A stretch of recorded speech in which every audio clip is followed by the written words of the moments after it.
तो दोस्तों आज एंगल म्यूज़िक में आया हूँ दोस्तों, तो गाना रिकॉर्डिंग करने।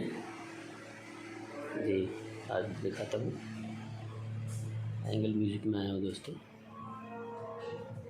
ये एंगल म्यूज़िक में आया हूँ दोस्तों गाना रिकॉर्डिंग करने। तो आज देखो गाना आज या कल रिकॉर्डिंग होगा।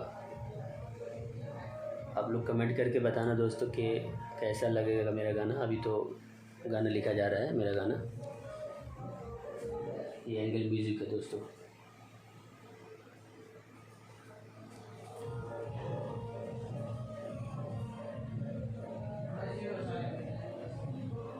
ठीक है दोस्तों, तो गाना लिखा जा रहा है, गाना रिकॉर्डिंग करूँगा, उसके बाद देखूँगा कैसा लगता है मेरा गाना। तो एंजल म्यूज़िक में आया हूँ दिल्ली में दोस्तों, ठीक है। और स्टूडियो में अंदर काम चालू है। हाँ ठीक है दोस्तों।